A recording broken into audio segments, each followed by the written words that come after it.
Right, so having spent a frankly frightening amount of my time in the YouTube animation scene, there is scarcely a new show that I don't at least hear a passing mention of before it gains some attention. While this has led me to brilliant productions like Liam Vickers, the soon-to-be-released Heathens, Journey to the Quest and Fool's Gold, Indie Cross, and many more, it has also forced my eyes upon some truly horrible pieces. The most recent subpar cinematic I was subjected to is MrBeast's new show based on his toy line, MrBeast Labs. As of writing this script, there are currently 2 episodes released, with a third that will probably be out before this video is published. Thankfully, these animations are yet to gain much traction, especially in comparison to Jimmy's regular channel videos, so I'm going to do you guys a favour by watching and reviewing them so you don't have to subject yourself to this capitalist propaganda. More on that later, but first, let's get into a little plot summary.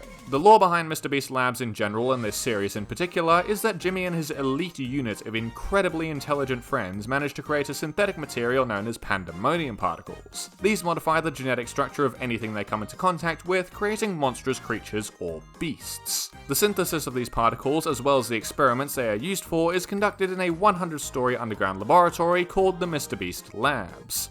Loving the creative naming convention here. Unfortunately for our brown-haired protagonist, the creation of pandemonium particles also invited in a set of demonic creatures called the Shroud. What are they? Where did they come from? What relationship do they have with the particles themselves? Who knows, but they are after Jimmy and have managed to heave-ho his ass down to the bottom levels. That leaves his rescuing up to Panther and Banana, again incredibly creative, along with this random house robot, with the general structure of this story being that they traverse one level further into the lab every episode, fighting off Shroud and whatever else happens to be there. Got a decent understanding of the plot now?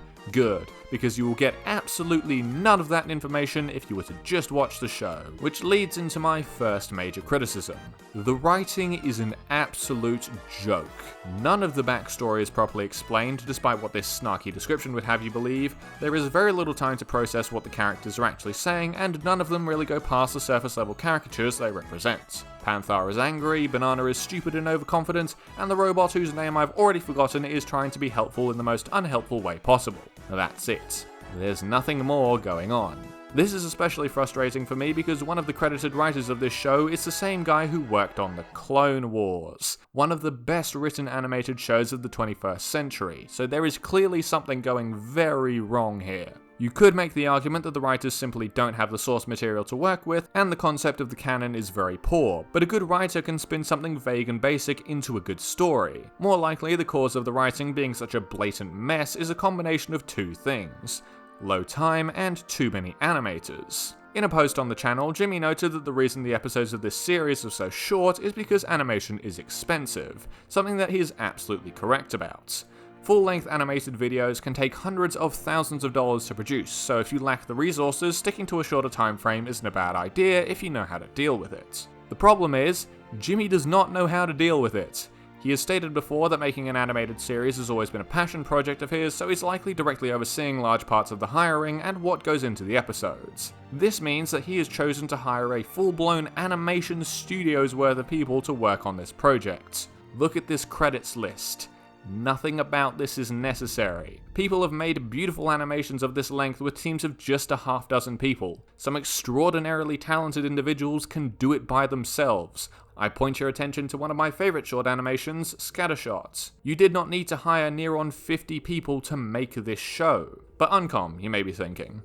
Yeah, he probably went a little bit overboard with the hiring, but wouldn't that just make the animation quality better rather than worse? You'd think that would be the case, and in terms of the quality of the drawings themselves, you'd be right. That's my sole piece of praise for this show. The animation is smooth, very dynamic, and easy on the eyes. My criticism of this again falls on Jimmy and the writers, because, likely out of a misguided need to get the most out of their services, this show is mostly fight scene, with very little meaningful dialogue apart from kill this thing or don't let this thing kill me. This is especially bad in the beginning of the series because you don't know any of the characters and haven't had a chance to establish yourself in the world before getting beaten over the head with lasers and shadow demons. But it's not like you'd really get invested in these characters even if you did have the chance to know more about them because there's no soul behind them in the form of voice acting. We've already established the fact that Jimmy's voice acting ability is equivalent to that of the mosquitoes flying around my bedroom, but it seems like the actual voice actors have taken this very low bar as an excuse to half-ass their performances. Every performance is dry and lacks a decent shift in tone beyond the single note each character has been saddled with. For some reason, they have also decided that basic alliteration is a good substitute for any genuine jokes. Banana Blaster! Banana Blaster! So herein lies the final conclusion of why this show is so shit, and it ties back to the point I referenced before. Regardless of what Jimmy has tried to tell you, the goal of this series isn't really to make his dream of making an anime come true, it's to sell toys to gullible kids. In fact, it's led to a significant percentage of all the kids shows over the past couple decades. Teenage Mutant Ninja Turtles, Transformers, Ninjago all exist for the purpose of selling toys. What makes those shows so much better than these ones is that the writers of them gave their audience at least a little bit of credit. Kids can understand stories, they can get invested in character moments and relate to the characters themselves. I know because I did it. I watched all of these shows as a kid and I was really invested in all of them. And when I went back to watch Ninjago last year, I was still invested in it, because it's still a reasonably good show even if the writing is quite simple. Jimmy and his writers don't do any of this. They don't give any credit to the audience whatsoever. He considers his audience of kids to be completely brain-rotted TikTok kids who won't watch anything for more than 10 seconds if there aren't bright flashing colours and fast movements on the screen. Everything else about the show? Be damned, just make a lot of things happen. In short, MrBeast's animated show sucks for the same reason that his videos do. It's all style and absolutely no substance.